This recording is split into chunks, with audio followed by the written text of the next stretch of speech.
everyone, welcome back to my channel. Thank you so much for clicking on this video. As you can see from the title of this video, this is going to be splurge items that I would or already did repurchase for baby number 2. I'm actually filming in baby boy's room, so you get a very minimal sneak peek. You're probably like, yes, Nicole, give us nothing, because you really don't see much. But I do want most of his room to be a surprise. I will do a full room tour after he is born, just like I did with Jude Girl. I am noticing a little bit of echoing in here because we don't have all the furniture yet, so I feel like the room is still fairly empty. Hopefully the echoing doesn't sound as bad as it sounds in my head.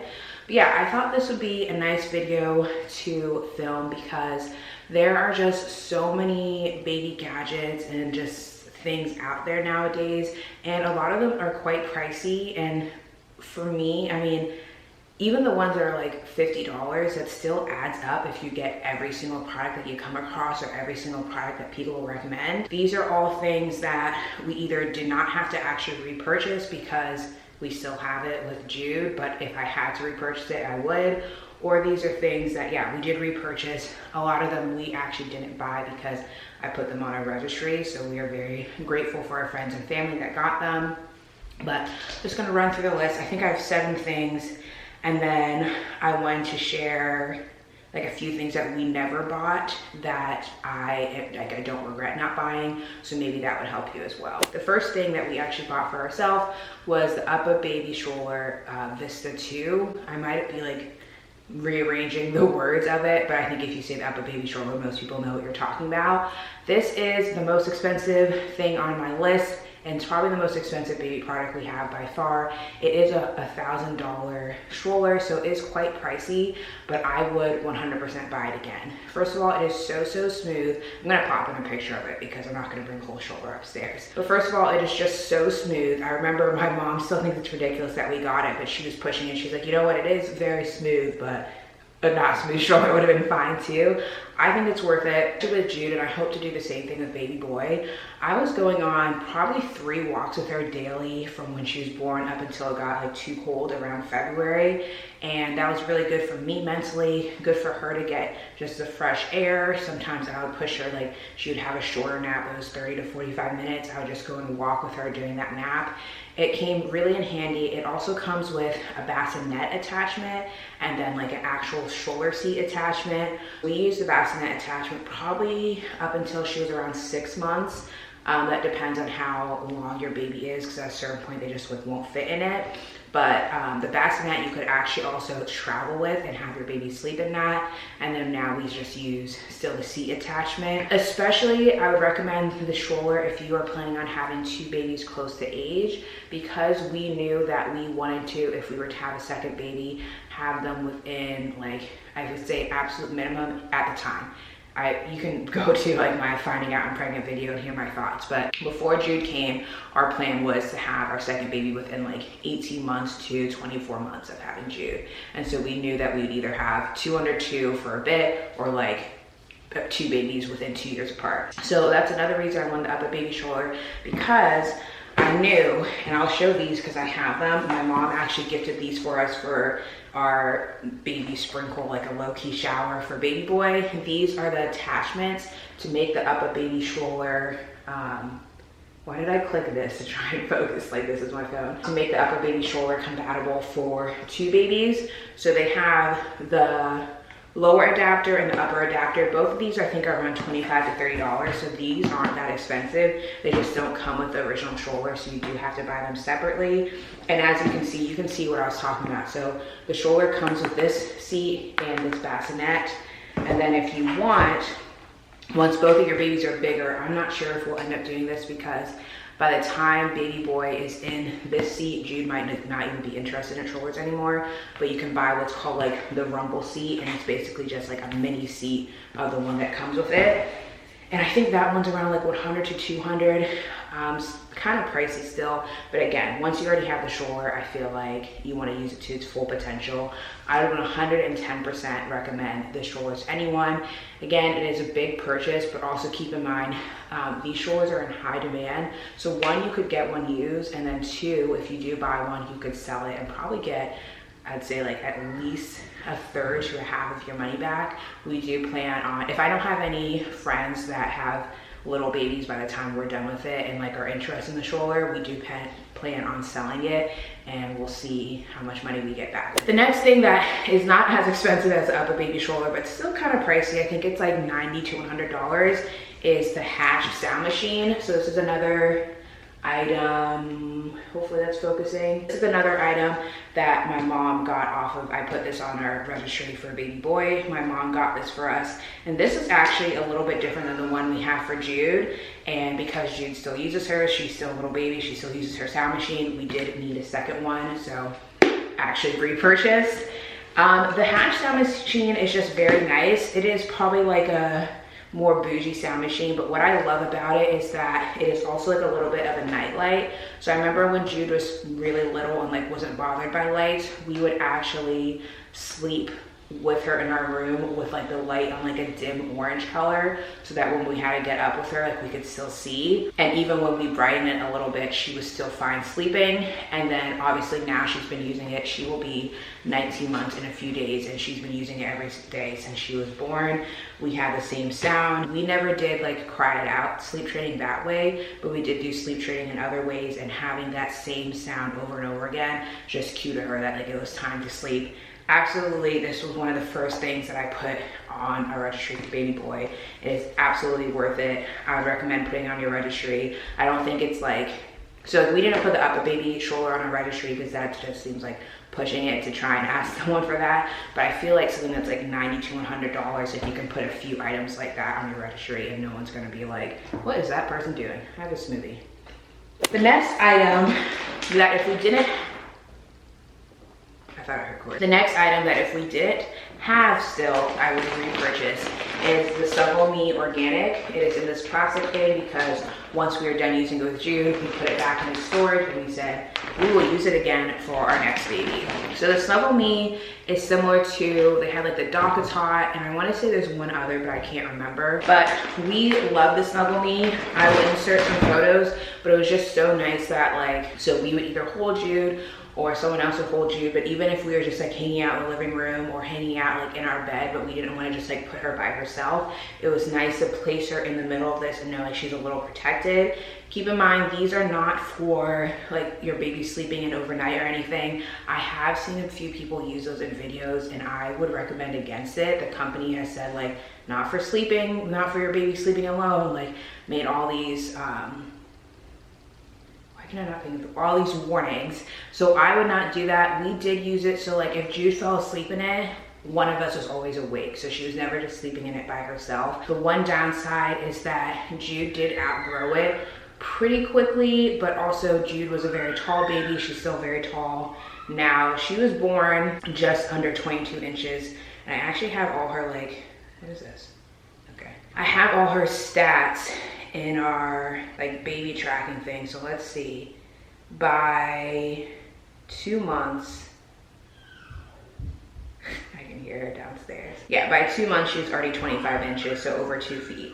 And so it just like, she quickly outgrew it, but even for the time that we were able to use it with her, it was definitely useful. If you are not planning on that, I guess you can't plan.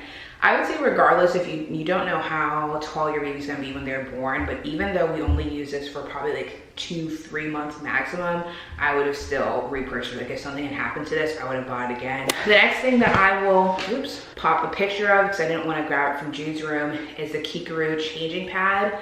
This changing pad, I want to say, is around $100. I'll pop the exact price up on the screen, but it is definitely more expensive for a changing pad, and it seems a little bit ridiculous because you're putting a baby with poop and pee on there. But the one thing, not the one thing, but what makes this pad so useful is that most changing pads, you actually have to buy like sheets and put it over the pad. And then if your baby were to like pee or poop, you have to take the sheet off, you have to wash it, you have to have like a backup sheet, and like those sheets are going to be at least $15-20, if not more. And so add that price on, at least two, like you want to have at least one backup. Add two of that on to the price of a normal changing pad, and you're reaching almost $100. The keekaroo, instead of needing sheets, the type of material it is that if a baby were to pee or poop on it, you can literally just like wipe it up like you're wiping like a counter. And then also it actually has like a little divot. So if you're changing your baby and they pee, like the pee goes down away from them. Like it's not just like fully submerging them so they don't become a full mess. Definitely 100% worth it. This is something that we did not technically repurchase because we already have one, and I thought it would be a little bit wasteful to have two because we do hope to get Jude potty trained like around 2 years old, and she will be 4 months after baby boy is born. So by the time, like, it just didn't make sense to buy two and then hers not be useful in like what, 4 to 6 months. Like that just didn't make sense to us. So we just have the one, but if we had had baby boy and Jude were only like 15 months apart, we would have bought two. The next thing that I'll also have to pop a picture of because it's just not like feasible to hold, you won't be able to see it, is the lovevery play gym. The lovevery play gym was kindly gifted to us when Jude was born by one of my best friends. And it is just the best play gym in my opinion, especially if you want to do more of a Montessori based parenting for your children. This is the play gym to go with. Again, it is more expensive than a lot of the play gyms out there, so it's a quote unquote splurge, but you can obviously reuse it with multiple children. It washes very well. It comes with a bunch of different attachments. And also if you are planning on, as I said, like Montessori based learning, lovevery also has like little play kits, and some of the earlier play kits actually go with the play mat. We used the play mat for a long time, probably up until Jude was fully crawling. We would just place her on it, she would play on it, she would roll around in it. Very, very useful. If something had happened to the one we had, I would definitely buy again. It's something I don't regret putting on a registry. I'm very happy that someone bought it for us so we didn't have to buy it, but if we had had to buy it, I definitely would have. Okay, I have a few more things. So one of the last things is the Fawn Design diaper bag. This is what it looks like all filled up because it has Jude Girl stuff in it. But I think I've spoken about this in a couple videos. I think I even have a video of like what's in my diaper bag. This is just a very, very nice diaper bag. One, I find it very stylish. I'm gonna be carrying a diaper bag for quite some time. If I wanna be carrying it, like I want it to look somewhat good. Like I didn't want some like bulky, ugly item. I do care about aesthetics. Maybe you don't, I do. If you do care about aesthetics, I recommend this. This is also a faux vegan leather, so you can wipe it clean. It has a lot of space inside, but like isn't crazy bulky, and they do have a bunch of different colors. So I would highly recommend it. There's enough space in here to fit enough stuff for 2 babies. That was one of the other reasons I wanted it. They actually have a mini version, but one of my good friends, her sister has the mini and the big one, and she said like the mini was really only useful if she was going out like very quickly. But even with like when she had 2 babies, it was like the big one was needed. And I think what I'm actually going to do is once baby boy's born and we have his name like officially set out, I'm gonna buy like little bags. It's like one says Jude and one says baby boy's name, and like put their diapers in there because I don't want to be fiddling through here trying to find whose diaper is whose. I just think that'll make my life a little bit easier. But we'll see. If I do that, I'm sure I'll talk about it in a video. The last item is the Newton mattress. This mattress is, I want to say around $300 to $400. They have a few different versions. I think the one we got is either $300 or $350. But this is a mattress that's fully breathable. You can like take off the sheets and just like literally rinse the whole thing. So if your baby were to pee through the mattress, you can clean it super easily. The main reason I really wanted this is because I feel like, especially with your first baby, at least for me, for the first couple weeks, I didn't even want her sleeping by herself. Like when she was sleeping, I wanted at least one of us awake. So by the time we moved her over to her crib, just knowing that this mattress was like fully breathable so that even her face was fully in the mattress, she could breathe, just gave me a sense of peace. I am quite an anxious person, so yes, I will pay to relieve my anxiety. I would 100% recommend this mattress. This is again something we actually had to repurchase. I am sitting in baby's room. He also has the same mattress. This is something I think I did put it on my registry, and then I ended up purchasing it because I felt bad. I felt like it was like pushing it again, like a little bit too high of an item to put on the registry, so I ended up buying it. And we actually have one at my mom's house as well. Okay, I'm always filming when like I have to go soon. So I apologize for that. The last thing that's not really an item, but I did want to talk about was opening up a savings account for Jude Girl, which we did when she was just under 3 months. And then we also, when we get our money back from taxes, we set aside some of our money from our taxes for her, like whatever we got that was because of her, we set aside in her account. This is something we'll also be doing for baby boy. As far as the taxes, I have a friend in college, and I remember her mom would like send her the money she got from her taxes for her, and I was like, I'm gonna do that with my kids when I grow up. I just think it makes sense. You're getting the money because of your child, like why not put it in a savings account for them? And then as far as just like opening a savings account in general, it just, one is kind of like setting up your child for the future regardless, and then just getting in the habit of saving money for them. And once they're the appropriate age, like by the time Jude's like 11, 12, I'll tell her, like, this is your savings account. If you get money, you're welcome to put your money in your savings. Like you're welcome to spend some, save some, and kind of help her learn how to save money. I'm very good at saving money. I wasn't actually like taught really. I think it mostly came naturally to me. I love seeing money saved. It sparks joy in me to see like savings growing. So I've always been good at saving, and I want to pass it on to Jude and baby boy. All right, so I'm going to end the videos with things that we never bought / never splurged on and that I don't regret. And I'm just going to run through these quickly because this video is getting long. And that's first a crib frame. So for Jude and baby boy, Jude's crib was I think like $140 from IKEA, and baby boy's was just around $200 from Target. I know there are cribs out there that are like $400 or $500. Beautiful, beautiful cribs. But for me personally, it's not worth spending money on the crib. I'd rather spend the money on the actual mattress because that's what baby's going to be sleeping on. I love Jude's crib. I love baby boy's crib, and they're both very affordable options. I think there are so many beautiful, affordable options of cribs out there, and you don't have to spend hundreds and hundreds of dollars. The next thing is we never got like a swing type thing. Yeah, a swing for Jude. We are not going to get one for baby boy.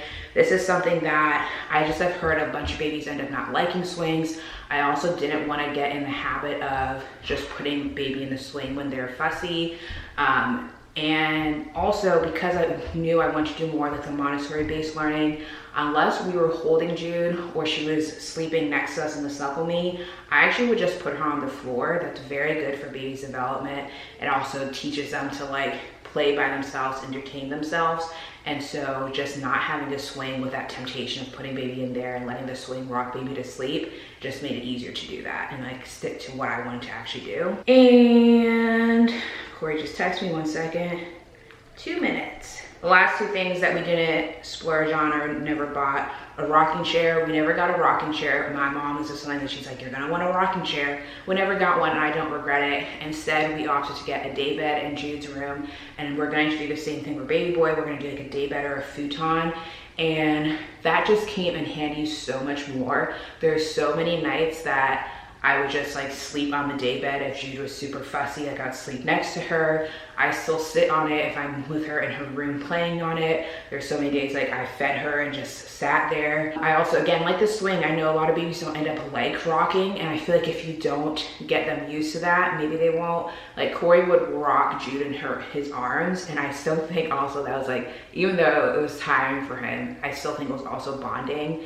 I don't know, I just feel like there's a lot of products out there that are trying to like remove the bonding aspect from a parent and a child. Like they just want you to put the child as far away from possible as you, and I don't really like that. It's a hot take. Everyone might not like that, but that's how I feel. The last thing is we never splurge on a high chair. We obviously have a high chair for Jude, but it is like $30, I think less than that, from IKEA. Very simple. I did end up buying from Baby Goods, some of like their leg wraps and things just to make it look a little bit nicer, but still altogether we spent way less than $50 on our high chair. Again, there are beautiful, nice ergonomic high chairs out there that are like $200–300. For me, that seems silly because the high chair gets so dirty with food anyway, especially the ones that are like made out of cloth fabric. I don't even know how people are keeping those clean. I was just like, we're just gonna get the simple one from IKEA. It works. Is fine. I'm not sure if we'll buy two because it depends on when Jude decides she doesn't want to sit in a high chair, and baby boy won't start eating salt until he's 6 months. But yeah, Definitely something I'm happy I didn't splurge on. Okay, I have to go to actually an OB appointment for baby boy, my 34-week appointment. I'll be 34 weeks on Thursday. So I will end this video here. Thank you so much for watching. I hope this video was helpful, seeing like what things like, okay, maybe I should splurge on that item, or like, okay, actually maybe I should skip on that. It's not worth it. Let me know if you have any questions. I hope this video was helpful, and I hope you enjoyed hanging out with me. Bye.